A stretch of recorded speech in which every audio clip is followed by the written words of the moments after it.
ULB Podcast.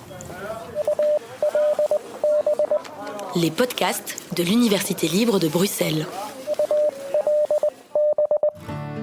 Depuis le premier épisode de ce podcast, je vous emmène à la rencontre de chercheurs et chercheuses qui ont osé sauter à pieds joints dans l'aventure de la médiation scientifique.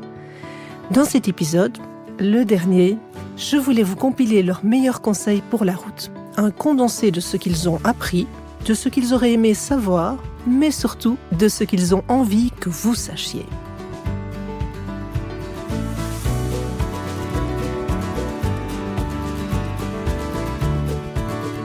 Bienvenue dans Savoir Partagé, le podcast qui met la science et les scientifiques en récit.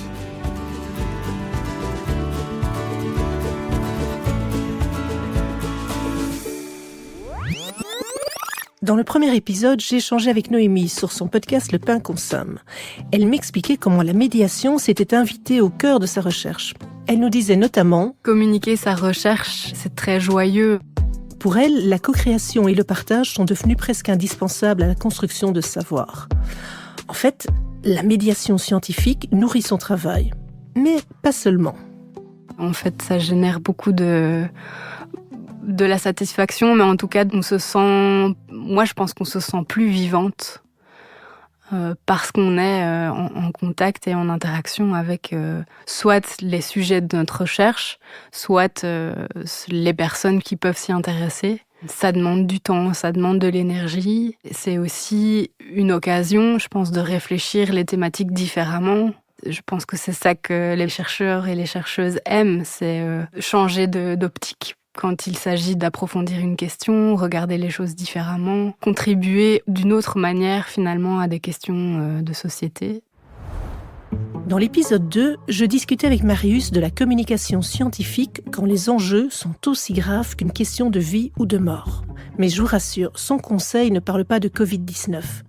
Non, Marius s'adresse ici à celles et ceux qui ne savent pas par où commencer ou qui ont peur de perdre le contrôle de leurs propos. Parfois, il ne faut pas hésiter à aller à la rencontre d'autres personnes, ça donne parfois des beaux résultats. Donc parfois, aller à la rencontre, pas spécialement du monde médiatique, mais du monde artistique ou du monde de la création ou du monde de producteurs de contenu, ça peut créer des rencontres très intéressantes pour des personnes qui elles-mêmes ne se sentiraient pas cette fibre communicationnelle. Et dans ces rencontres-là, il y a moyen de garder un contrôle sur le contenu. Parce que dans mon expérience, une des grandes craintes des scientifiques, c'est qu'à un moment, leurs paroles soient détournées ou qu'on leur fasse dire quelque chose qu'ils ne voulaient pas dire.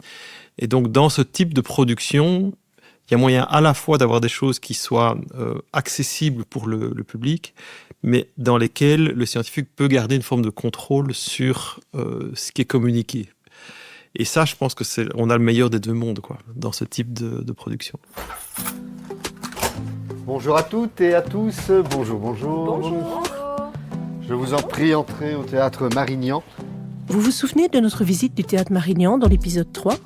Caroline et Jackie nous avaient parlé de contre-visiter et du pouvoir des histoires pour transmettre la science. Et leur conseil est simple. Faites simple. Faites simple, mais restez fidèle à vos convictions, à la mais faites science simple. aussi, hein, oui, tout à fait. Oui. Faut pas dire simpliste, mais faites simple. Partagez. Si vous voulez partager, faites simple. Je vous avais dit que c'était simple. Hein. Et pourtant, c'est sans doute un des plus importants à retenir. Dans l'épisode suivant, j'avais réuni Lisa et Axel pour parler du choix des mots et du jargon.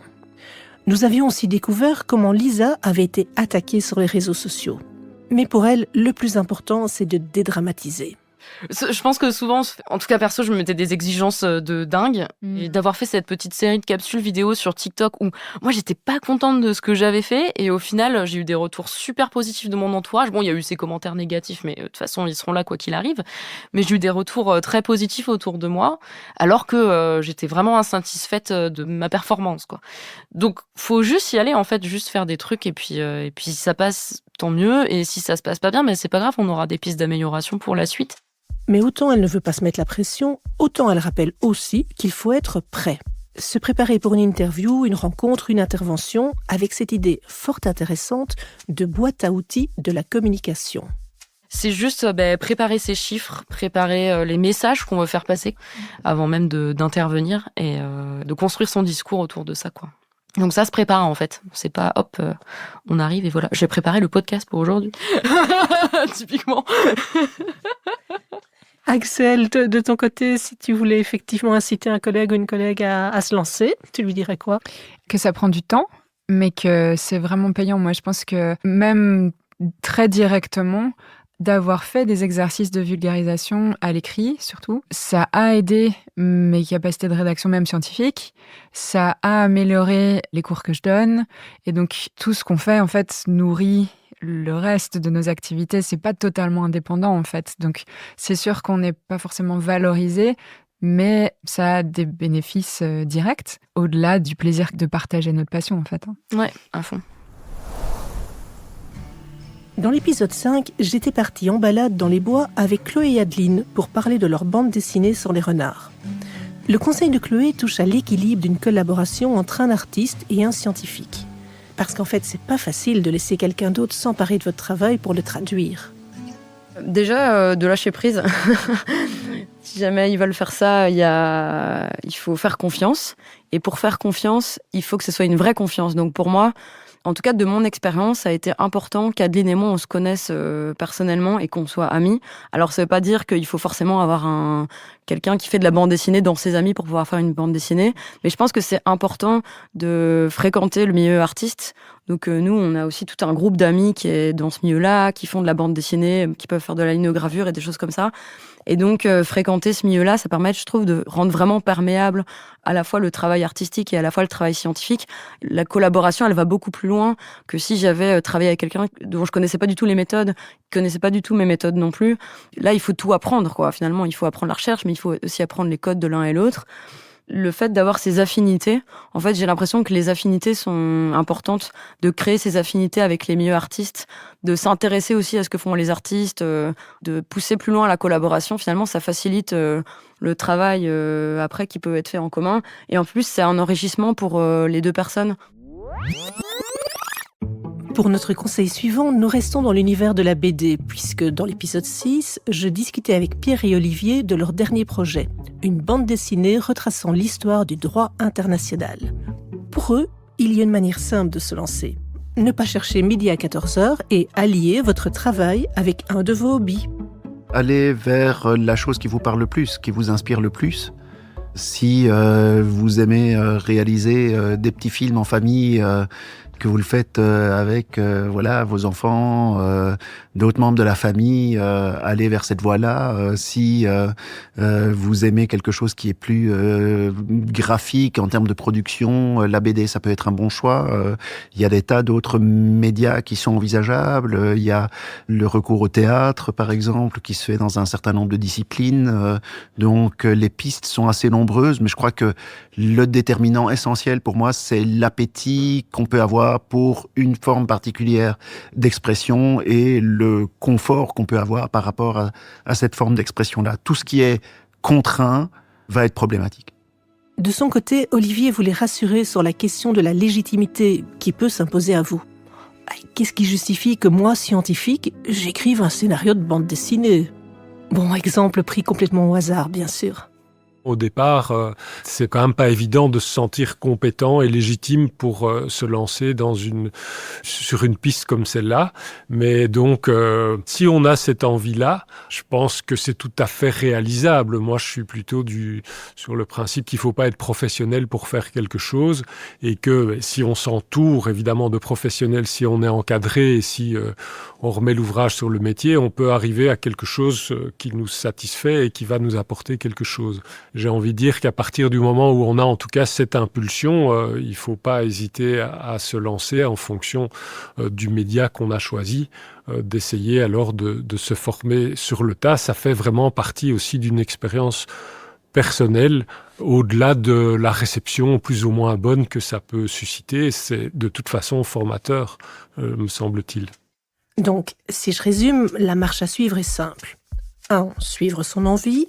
2. S'entourer. Et 3. Se former. On arrive déjà au dernier conseil de cet épisode.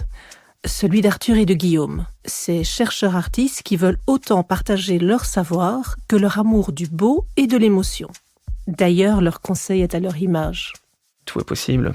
Même si on dit que c'est pas possible, tant que t'essayes pas. En fait, faut essayer. Faut juste prendre la marche ou prendre le saut.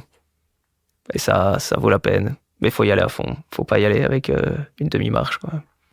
Ouais, tout est possible, c'est bien. Ouais. Vraiment, ce côté... qui, moi, c'est comme moi, la musique, astro, ça me paraissait des trucs complètement disjoints et pas possible de les mettre ensemble. Et en fait, si, c'est tout à fait possible.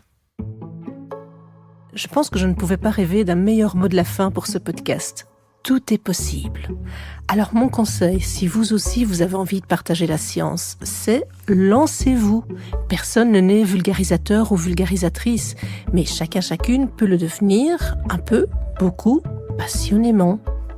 Pour vous aider, il y a bien sûr le guide dont je vous ai parlé, Communiquer la science au public, savoir partager, qui est disponible aux éditions de l'Université de Bruxelles. Mais si vous avez des questions, des idées ou carrément un projet de médiation scientifique en tête, nous en discuterons volontiers avec vous. Notre adresse, c'est, je vous le rappelle, com.recherche@ulb.be. Ce podcast se termine et je vous avoue que je me sens un peu nostalgique. Je savais que j'allais discuter avec des chercheurs et des chercheuses passionnés, passionnantes, mais je n'imaginais pas que ces rencontres seraient aussi riches et généreuses. Ces 8 épisodes ont été pour moi une bouffée d'air frais, comme disait Guillaume dans l'épisode 7. Et je sais que vous avez encore beaucoup d'inspiration et de savoir à partager. Une saison 2 peut-être ?